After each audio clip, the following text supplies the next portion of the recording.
It's drilled to left field. Is it high enough? See ya! A walk-off grand slam, and the Yankees win. And he drives one to right field over toward the line. Long run for Laureano, and he runs it, and the Mets win the ball game.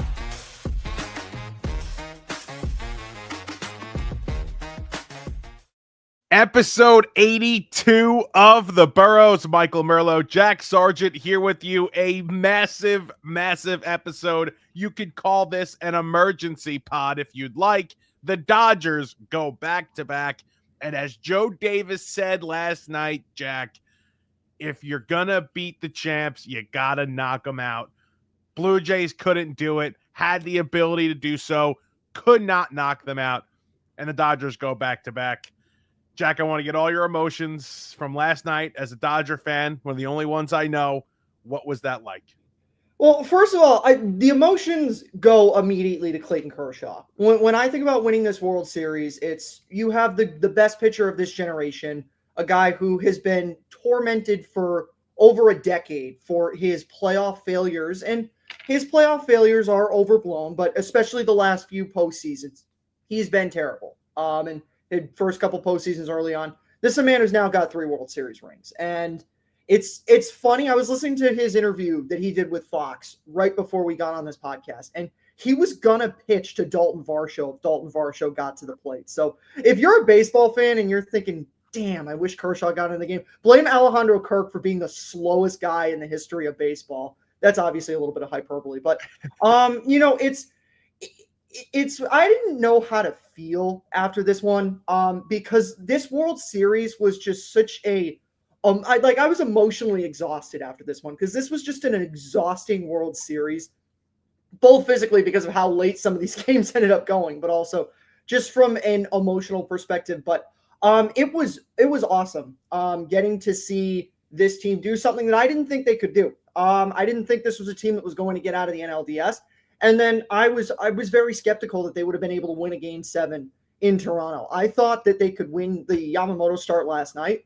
But, this team's overcome a lot of adversity this year, injury to starting pitching through the early portion of the regular season, and then the offense just completely disappearing for large portions of this postseason. I mean, there's so much that went on last night, and obviously Yamamoto is going to be at the top of the list of things we discuss. But something that we have always discussed since I've known you, that's Dave Roberts. Dave Roberts last year had, in my opinion, one of the best postseason runs I think we've seen a manager have because of the effect he had on the game last postseason. And this postseason, again, pushing all the right buttons late.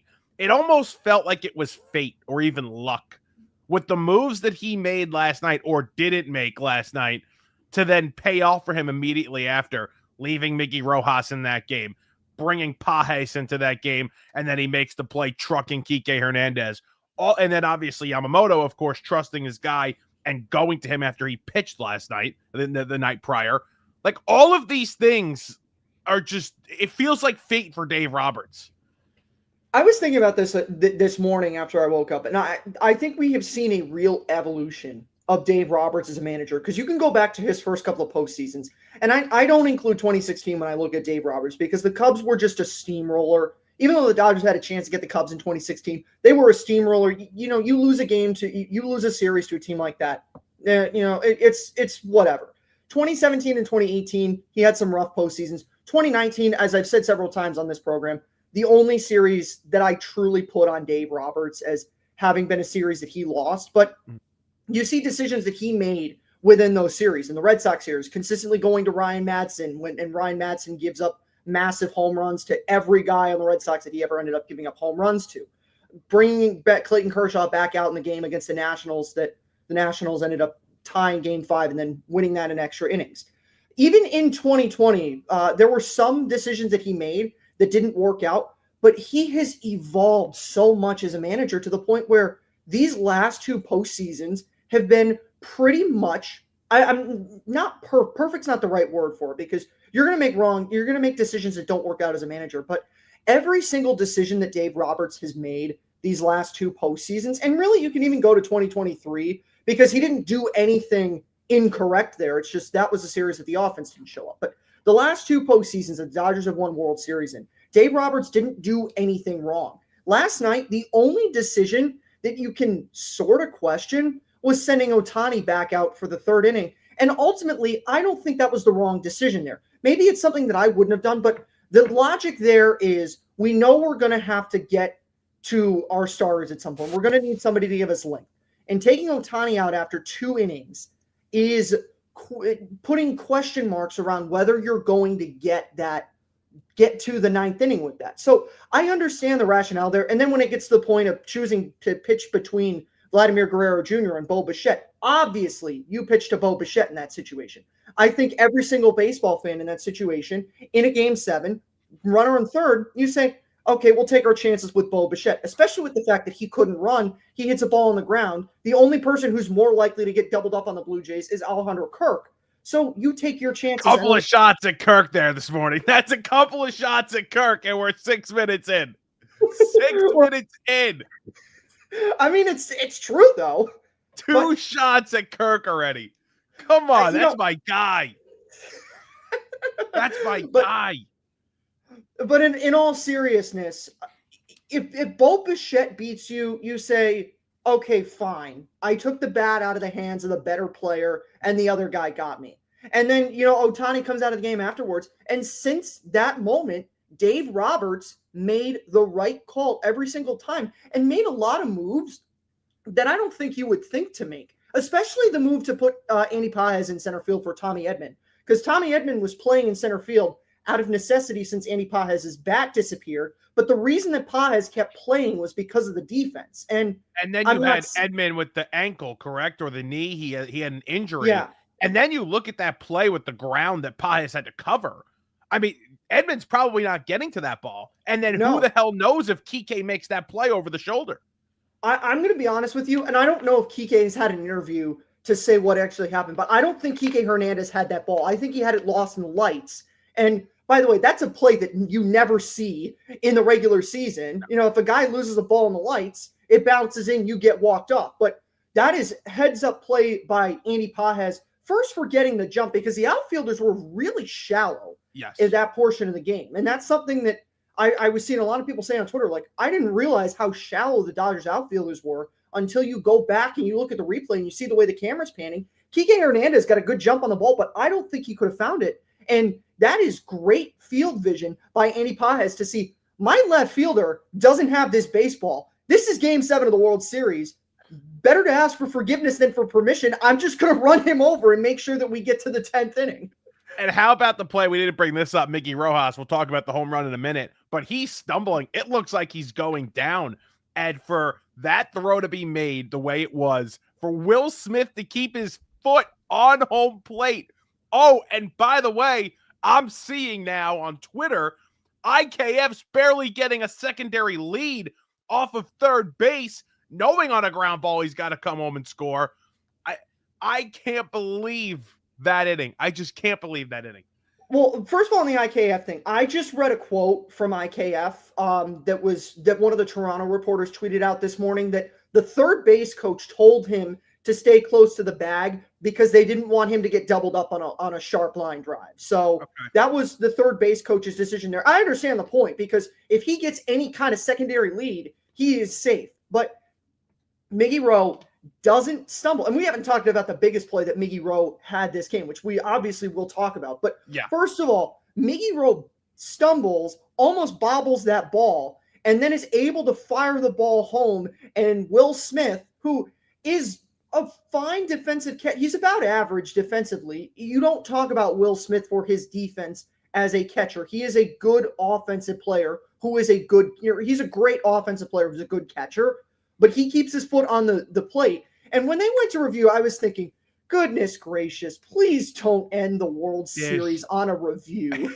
Even if it was like the call was out on the field. So even if there was a little bit of evidence that said, his foot came up again, they should have just kept it, because you cannot end a game like that, a series like that, on a review. That could not happen. No chance.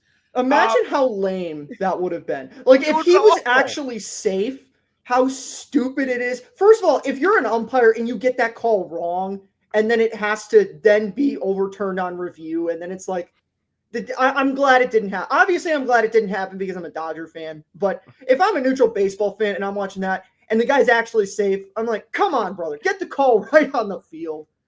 On a list of players on this team, okay, for the hero to be Miggy Rojas, okay, where does he stand on that list? Like, if you're going to rank the most unlikely guys to have the biggest hit of the year, to have the biggest or second biggest defensive play of the year, where does Miggy Rojas stand on that list for you? Okay, so if we're talking about from an offensive perspective, I think he's probably, if we're taking the 26-man roster, I think he's probably 23 or 24, because I think the only people who I would think would be less likely than him, and not to be disrespectful here, but that's not really in respect to him. That's just, I think there are people who are worse than him offensively, but the only people who I think would be less likely to hit a game-tying home run in Game 7 than Miguel Rojas would be Andy Pages, because he's been a non-factor this postseason, and Justin Dean. Outside of that, what about Alex Call? No Alex Call on there? Honestly, I think you could get me to believe that because of Alex Call's series against the Phillies, you could get me to believe that Alex Call hit a game-tying home run in the World Series. Like, if you told me, Dave Roberts sent Alex Call to pinch hit with 1 out in the 9th inning for Miguel Rojas, and he went deep, I would have said, weird, but I would have believed it before Miguel Rojas hitting the game-tying home run. Interesting. That is fascinating. Good for Miggy, too. His post-game press conference was great with I think it was Ken Rosenthal on the field. Mm-hmm. It was really, really good and so appreciative. I mean, that's the greatest moment of his life right there. I mean, I was thinking about that too. I mean, not to get like all morbid and everything, but like that is the peak of his life right there. Like that moment, those games, and that's great. Like that's a great peak. But he's never going to do anything that tops that in his life. I think he's retiring after, because he said that he might retire after this. I read that he wants to return only to the Dodgers, though. If he plays, it'll be for the Dodgers next year. But I mean, there's a possibility that that's the last hit that he ever has in his career, and he was good in the 2 games that he played in. Like, he was solid defensively in Game 6, and he had a couple hits last night. The pick to end Game 6 was incredibly impressive on the double play. I mean, to keep the foot on the bag and make the pick, that was a crazy play as well. Oh my gosh, this World Series. Miggy Rojas is your guy. Yamamoto's an easy MVP, correct? No question 100%. No question.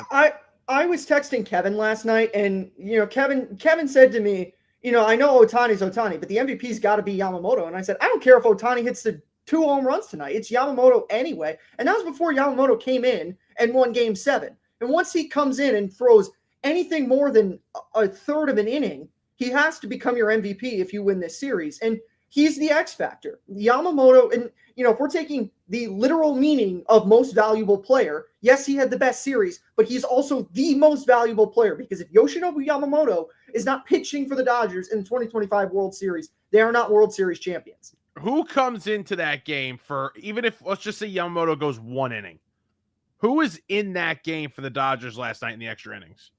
I was starting to get scared, as we were going further in this game. I was like, okay, if the Dodgers don't score, I was like, okay, if we don't score in the 10th, what's going to happen after the bottom of the 10th? Because I figured they'd keep him for 2 innings. Yeah. And they still had a good number of guys in the bullpen. Sasaki hadn't thrown. Kershaw was warming. I would have been nervous.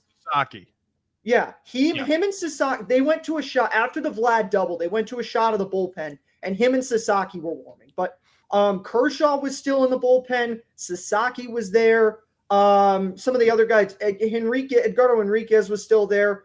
Will Klein, who, if Will Klein had gotten into Game 7 and become a Game 7 hero, I mean, Will Klein. I wasn't making the face at Will Klein. He was big in that Game 3. It was the other guy you mentioned there. Yeah, but that guy, Edgardo Enriquez, had thrown a couple of scoreless innings in Game 7. I'm sorry, in the 18-inning game, Game 3. But, I mean, the Dodgers still had a decent amount of bullpen. And then, you get to some of your bad, like Blake Trinan was there. But, if the Dodgers had gotten to a point where Blake Trinan was going to have to appear in this World Series, Game 7, there would have been a problem. But, I was starting to think at some point, he might just Jack Morris this thing. And I'm referencing the 91 Game 7 when Jack Morris had his 10 inning complete game shutout. And that series ended up only going, that Game 7 only went to the 10th inning. But there's kind of like the way that baseball fans talk about that. Jack Morris was going to pitch that whole game.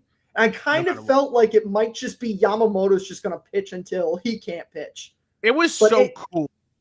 Everything about like the series and the game last night was just so cool because it was an historically great series. I mean, you had an 18-inning classic. You had, the blowout in game 1, kind of the punch in the face, complete game in game 2, right? Game 3, 18 innings. Then you have the unexpected wins for Toronto in game 4 and 5, a crazy play to end game 6, and then had legitimately one of the 3 best baseball games I've ever watched in my life last night, right? What is Sorry, Mike. Can I give you some statistics about that Game 7? Because legitimately, Game 7 of the 2025 World Series, this isn't recency bias. This isn't Dodger fan bias here. If you are a objective baseball fan, this game is one of the top 3 baseball games in the history of the sport. I'm going to tell you why. First of all, and you'll like this reference, the 3-0 deficit that the Dodgers overcame is the largest Game 7 deficit overcome for a team that ended up winning that Game 7 since Game 7 of the 1986 World Series when the New York Mets were down 3-0 in the 3rd inning. Other teams have done that, but that was the most recent time that a team overcame a 3-0 deficit to win, or a 3-run deficit to win a World Series Game 7. That is also only the 3rd time in the entire history of baseball that a Game 7 of the World Series was tied in the 9th inning. The other 2 times were the Marlins in 1997 against Cleveland and the Arizona Diamondbacks against Mariano Rivera. And the thing about those games as well, that hit by Miguel Rojas, he was down 1-2 in that count. That is the closest that a guy has been to being put away to then coming back and tying a game in Game 7 of the World Series. The other 2 at-bats that I mentioned, the sac fly by Craig Counsell in 1997 and the double by Tony Womack against Rivera, those guys were ahead in the count, or it was an 0-1 count when Craig Counsell hit his sac fly. So Miguel Rojas, with 2 strikes, is the closest to being put away that anybody has ever been to then hit a game-tying hit in the World Series. And there's only been 2 hits in baseball history that have tied Game 7 of the World Series in the 9th inning. Tony Womack and Miguel Rojas, both replacement-level defensive first players. Some irony there to think about that. But also, first time in World Series history that a Game 7 of the World Series was tied in the 9th inning with a home run. And I said this on your podcast when we were talking about Trey Savage, and I have said this throughout the postseason. The thing that's awesome about baseball is this sport has been going on for over 120 years. There's been over 120 years of World Series, and you still see things that you've never seen before. I texted a bunch of people who were texting me after that home run. This has never happened before. Nobody had ever hit a game-tying home run in Game 7 of the World Series. And of all people, it was Miguel Rojas. And the game is being replayed in the room over next to me. My grandpa's rewatching the game. And I walked in there because he had walked away from the TV to go pause it because Rojas is up. On the screen, Rojas was up. So I'm like, all right, let me pause it. I mean, he's about to hit a home run. He wants to see this. So I pause it. And as I'm about to pause it, I forget that Rojas basically struck out. He struck out. If Kirk closes his mitt, he's out. He's 2 outs. Ohtani's coming up, and you're an out away from winning the World Series. They were that close. I was saying this. I'd be done. If my team lost that game, I think I'm out. I don't think I could ever recover from that. Being 2 outs away, a strike and an out away from winning the World Series, I don't think I could recover as a fan.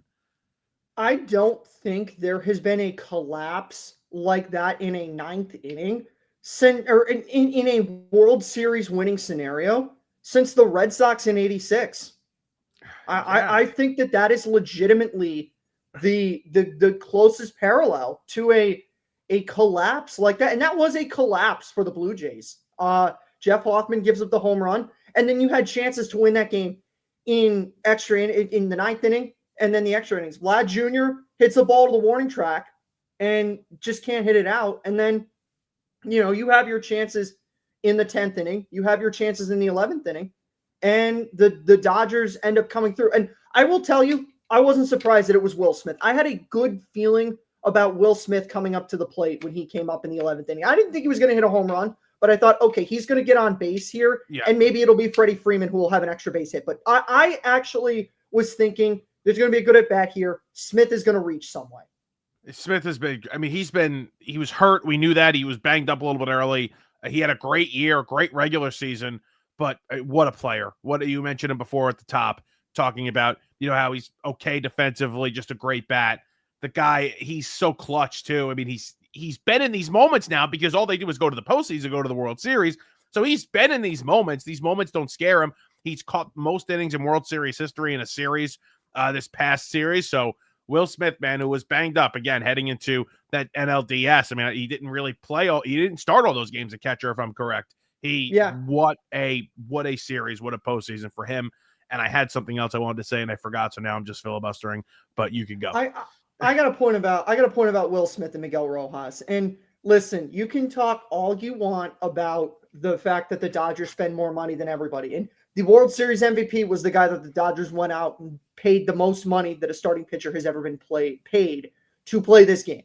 But I am glad that from the offensive perspective, the two players who won this World Series for the Dodgers were Miguel Rojas, who is an example of Miguel Rojas and Will Smith, who are the two examples of how the Dodgers operate outside of just going and spending money in free agency. Miguel Rojas was a veteran shortstop who was playing for the Miami Marlins, who the Marlins didn't want anymore. And he's that mold of a player who is just kind of okay, that the Dodgers see something in, and their player development goes out and picks him up. Miguel Rojas is the same type of play, that same archetype that people like Kike Hernandez, people like Max Muncy, and those two names that I just mentioned are better than Miguel Rojas. But those guys were cast off by their other teams before the Dodgers got them and turned them into elite players in the postseason. So Miguel Rojas, not a historically elite player in the postseason, but the Dodgers go out and they get Miguel Rojas because they think this guy can fill a niche for us. Yeah, he's not the best player offensively, but he can go fill a niche for them. And the other one, Will Smith, is a homegrown drafted talent. This team can draft players. This team can develop talent. A lot of times they don't have to, and a lot of times those guys end up being used in trade packages for people like Mookie Betts, etc. But Will Smith, drafted by the Dodgers, came through the player development, homegrown talent, and he is the guy who wins the World Series for you. There's also something to, like, the homegrown talent and being able to develop homegrown players is obviously incredibly important. But then there's also something to which the Dodgers do a great job of, is taking players that have either failed or haven't met expectations and then kind of rebranding those guys, whether they turn into special role players, whether they turn into legitimate starters like Max Muncy. We know about his story with the A's now here. Like, there are also those kinds of stories where Tommy Edman comes from St. Louis and he didn't have a great postseason, not the one like last year. And he is a everyday serviceable player. There is something to that as well that I don't think they get enough credit for. I can't stand the rap that the organization gets because you know what? They do spend the most money. I get that. Okay. I'm fully aware that they spend a ton of money and it's probably unnecessary, but they do a great job everywhere else. They do everything right. And even if it wasn't for the money, they are still the model organization around baseball for the way they run not only the business, but the baseball side of things. I'm going to use the Yankees since I don't want to be mean to you with the Mets. Look at the Yankees. Be mean to me. Well, the Yankees and the Mets both spend the same amount of, very similar, if not the same amount of money as the Dodgers do. And what happened the one time the Yankees got to the World Series? They went down 3-0, and their defense completely lit the house on fire when they had a chance to claw back into a series after being down 3-0. And the Mets couldn't make the playoffs this year. And the Dodgers are in the playoffs every single year because they are the model organization. And you made a point, and I think I want to emphasize this. If you took the free agency, the money spending aspect away from the Los Angeles Dodgers, they would still be the elite team in baseball. Why do I say that? Because in 2018, when the Dodgers had a bunch of problems go on, they still made the World Series riding a bunch of characters like cast-off Ryan Madsen, who turned into a dumpster fire in the World Series. But people like Kike Hernandez and Chris Taylor and Max Muncy brought you to a World Series in 2018. And you know what? If you made that, and this is not going to happen, but if you said you can only spend $100 million on payroll, overall, the Dodgers would still be the best team in the National League and one of the best teams in baseball because their organization is that fundamentally sound. And it's interesting because there are flaws. I mean, I'm sitting there last night when they're down, actually when Miguel Rojas is coming up to the plate, and I'm just thinking about the Blue Jays celebrating on this field like they're going to win the World Series. I'm sitting there saying to myself, well, for $400 million, there are a couple of holes on this team. There just are. And I still believe that to be true even today when you have a Miguel Rojas playing, you have Tommy Edman, who's banged up starting in center field. Teoscar Hernandez, I understand you can't DH him, is abysmal in right field. Abysmal in right field. So I'm sitting there saying there's holes on this team, but it wasn't enough. The bullpen, obviously, a massive hole. Yeah. It wasn't enough to take them down. One point you didn't bring up there, the game 1, 2, 3, and 4 starters all pitched in this game. I don't know that that's ever happened in a World Series game 7. And obviously starters are going to come out of the bullpen in game 7 of the World Series. Madison Bumgarner in 2014 basically made that the norm. But the Dodgers quite literally said, yeah, we can't trust the dudes that we have in the bullpen for us. Emmett Sheehan and Justin Wroblewski were the only people who came into the game from the bullpen because Dave Roberts was like, yeah, Blake Treinen is not touching a baseball. I don't really know that I want to give the ball back to Eduardo Enriquez. Roki Sasaki threw a bunch of pitches last night. I don't know that we can go to him immediately. That's a hole that was right there for the taking, is the fact that the Dodgers bullpen was untrustworthy, and so they had to go to starters the entire game. We'll talk about this in a couple minutes because I want to get to some of the Dodgers offensive statistics in this game. But while we have the chance to talk about Wroblewski, I mean, something that I didn't see on a bingo card. How about the benches clearing in Game 7 of the World Series? That was unbelievable. I mean, just how could you add more drama to something? It was that good. It had everything. The game, the series, it had everything. I mean, and again, you can say, "Oh, he was right." He was right too. He was right. I mean, you have Jimenez sitting up there, basically trying to get hit by the pitch.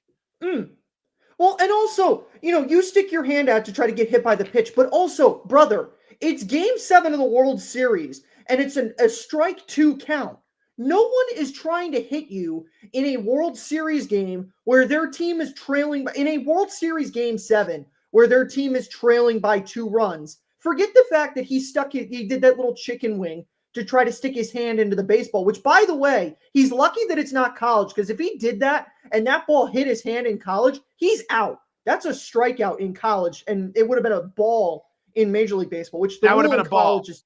Yeah, the rule in college is terrible. I'm not here to have that debate, but the point is, shut up on Andres Jimenez. No one is trying to hit you in Game 7 of the World Series with a strike 2 count when their team is trailing by 2 runs. Also, you have him who can steal a base too. Like Jimenez gets on, he can steal the base. Yeah, that's the other problem.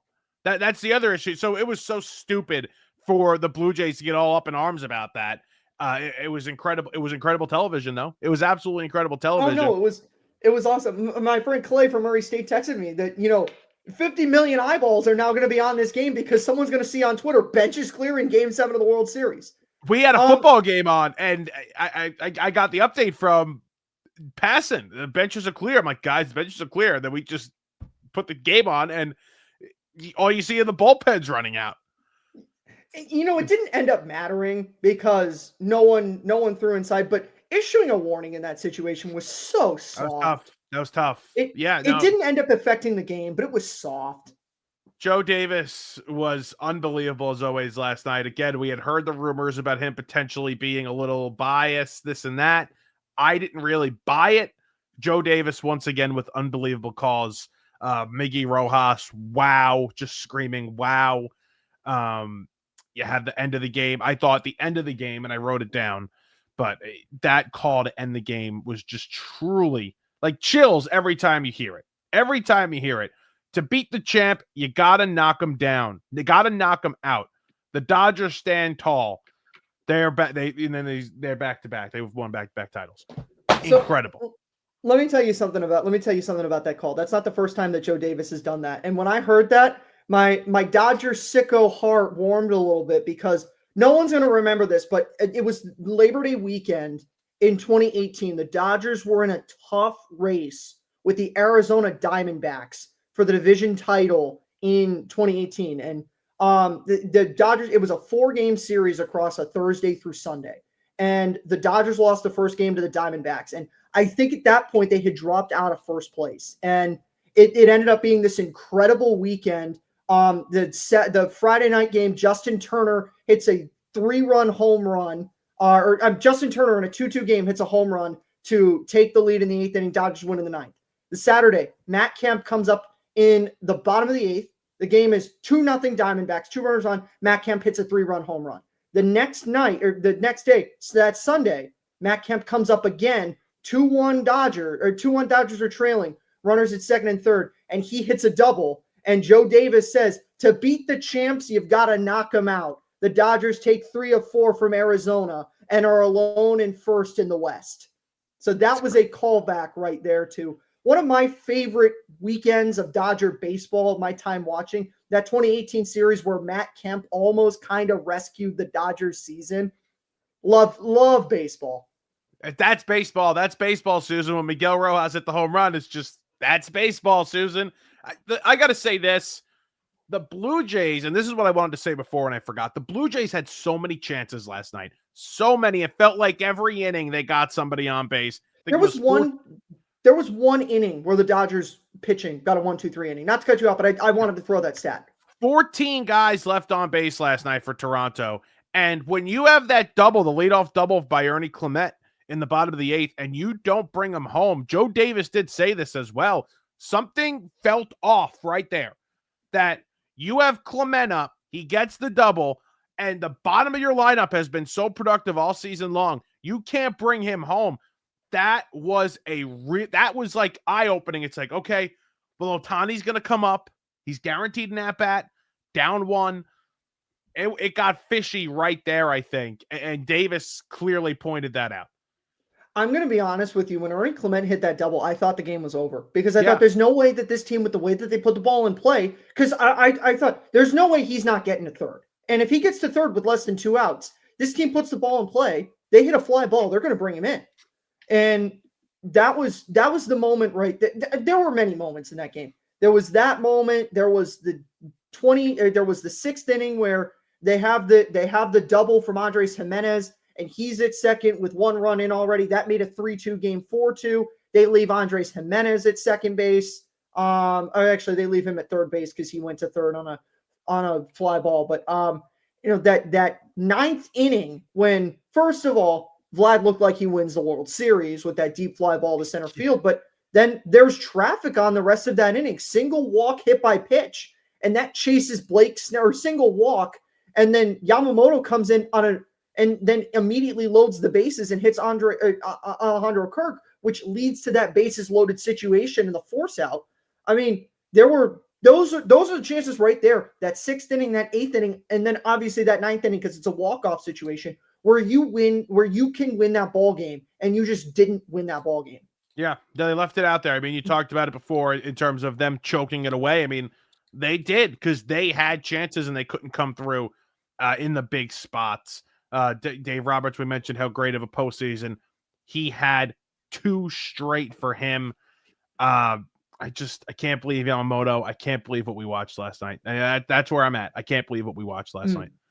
Couple stats for you, which kind of goes to the unlikely nature of this win in the World Series. And I don't know if anybody who was watching this game remembers when Joe Davis made a comment about how, and I think it was in the 6th inning at this point, but they pulled a stat and they said that if the Dodgers come back to win this game, their team batting average will be the lowest for a World Series champion since the 1918 Boston Red Sox, because there were more hits. That ended up not being true. So I remembered that, and I looked at the statistics and I said, okay, let me go back and find what was the lowest team batting average for a World Series champion before this Dodgers team. So for reference, the Dodgers batted 203 in this World Series. So there's 2 answers to this question. So the lowest team batting average, just purely the Dodgers are the lowest. This 203 average is the lowest team batting average for a World Series champion since the 1966 Orioles hit 200 in a 4-game sweep over the Dodgers in 66. And you can imagine why the Orioles hit 200, because that was the Koufax Drysdale Dodgers. If you want to find a 7-game series with a lower team batting average, don't have to go back that much further. 1962, the New York Yankees hit 199 in the World Series in a 7-game victory over the San Francisco Giants. Now, another side of this, in the DH era, which DH era in the World Series begins in 1976. First few years of the DH, they didn't use the DH in the World Series. DH era, 1976, the Dodgers' lowest, the Dodgers 203 batting average is the lowest for a team in a 6 or 7 game series since the 2013 Boston Red Sox hit 211. And that was a Red Sox team that hit 211 with David Ortiz batting 688. Now, admittedly, I moved the goalposts there a little bit because the Dodgers 203 average is the lowest since last year when they hit 204 in the World Series against the Yankees, which I didn't remember the Dodgers hitting that badly in the World Series against the Yankees, which just goes to show you how bad the Yankees were in that World Series. But it just goes to show you the fact that the Blue Jays, and I don't think it's incorrect to say that the Blue Jays were the better team in this World Series, because the Dodgers, you're talking about, that's a statistic that is 60 plus years, 63 years, I think is the number on that, for the lowest team batting average to win a 7-game series in the World Series. Outscored 34-26. Which I'm surprised. 34-26. I'm surprised that it wasn't higher. Like I saw that and I was like, it feels like it was more because the Blue Jays were just better overall in the World Series. And I think to World Series where the big example of this is the 1960 World Series where the Pittsburgh Pirates were outscored by a bunch of runs. I'm just pulling it up right now. The New York Yankees in the 1960 World Series outscored the Pittsburgh Pirates 55-27. The Pirates won a 7-game World Series. But the Blue Jays were the better team. And I think it would be remiss to not give the hitters on the Blue Jays credit for what they did this series. Ernie Clement broke the record that Randy Arozarena set in the Mickey Mouse postseason in 2020, and Vlad tied it. Those guys were, and we can talk about how they didn't come through in the key situations in Game 7, but they were excellent in this World Series. And I said it the last time that I was on this podcast with you guys, that you got to make sure that when Vladimir Guerrero Jr. comes up, he's going to hit you. You just have to hope that nobody's on base. And in the 11th inning, when he led off with that double, nobody was on base. Who was the MVP for them if they won? It was going to be Vlad, correct? Or maybe Savage. Savage had a case. I think so. It was, now looking at the statistics, Addison Barger ended up leading the Blue Jays in batting in the World Series. He batted 480, but most of those were singles. He only had 3 extra base hits and 5 RBIs. Kind of the same thing with Ernie Clement. He batted 387, 12 hits. He had 3 doubles, no home runs, 2 RBIs. So it was probably going to be Vlad because he slashed 333, 474, 600. Yeah. But they also had a case. You had a case for your Savage if they're able to win that game with what he was able to do in Game 7 as well. Yeah, he had a case. Who would have been the winning pitcher in Game 7 if the Blue Jays had held on to win that game? It wouldn't have been your Savage, wouldn't it? Would it have been? No. I think it would have been Chris Bassett. Bassett or Varland, whoever. Probably Bassett though, because Bassett was the first guy to come in for Scherzer. Or was it Varland? No, Farland was the first guy to come in for Scherzer. How about Scherzer, by the way, too? You got to give him credit. And he's not done. He says he's not done. You got to give him credit. That was impressive yesterday, 4 1/3. Yeah, no, I mean he was good in both of his starts this World Series. 4 1/3. That's as much as you could expect from the ancient Max Scherzer. 4 1/3 in both of his World Series starts. He gave up 3 runs in Game 3, and he ended up only giving up 1 run on 4 hits last night. But he kept the Blue Jays in the game, because the thing about that World Series, or the thing about last night, twofold.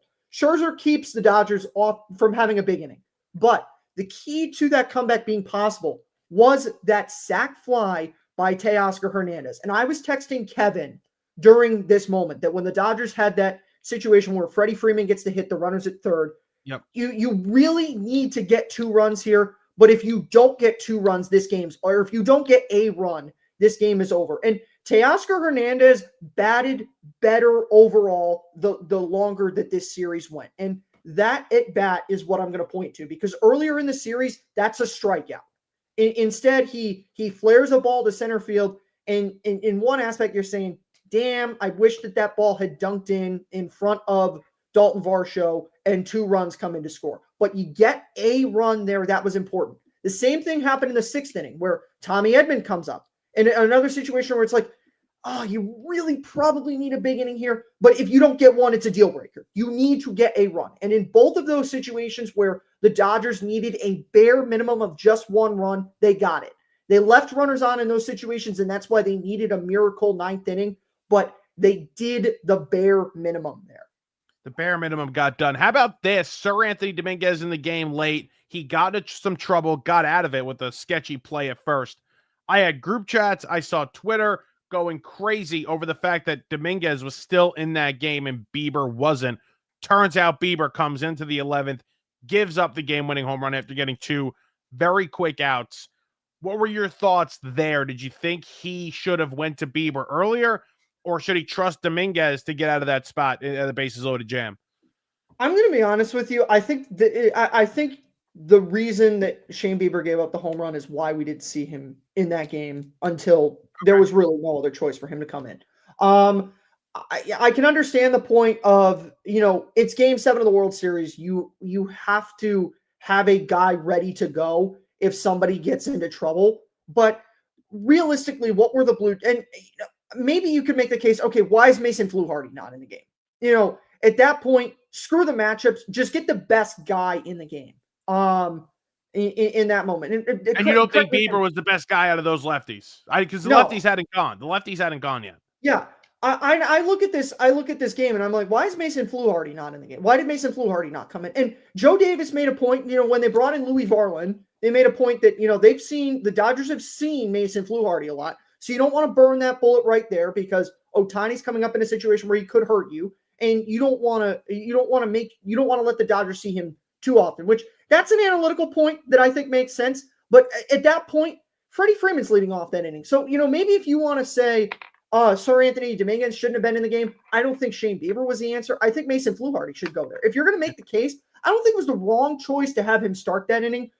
And it ultimately didn't end up mattering because he got out of it. But it's Game 7 of the World Series. You probably have to have somebody in the bullpen in extra innings ready to go in the event somebody gets into trouble. Like, you got to have a short leash to yank someone immediately when they get into trouble. It ended up not hurting the Blue Jays, but I can understand being upset that he was the one who came into the game, but I don't think that Shane Bieber should have been the one to do it. I think it should have been Mason Fluharty, because Freddie Freeman's leading off that inning. That inning is Freeman, Betts, Muncy. Mookie Betts is not going to do anything to anybody who's pitched. You could send the worst position player out there to pitch for the Blue Jays, and Mookie Betts will still pop the first pitch up. But, send in Mason Fluharty because you got Freeman and Muncy. Interesting. Okay. By the way, Max Muncy, great game last night. Max Muncy is just who was ice cold.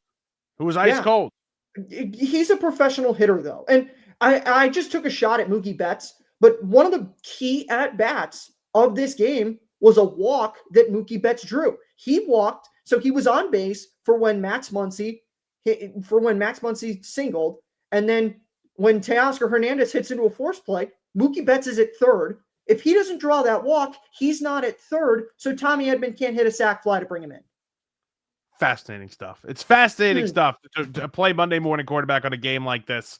Jack, it was fun bringing you on here. I'm just speechless with what we were able to watch last night. We are blessed to be able to watch it. Baseball is the greatest sport out there. Now enjoy the second greatest sport out there, which is football all day. Thank you so much for joining us, Jack. You'll see more of Jack around the BTO media pages during the offseason and into next season. Congratulations on the championship, and we will talk to you guys next week.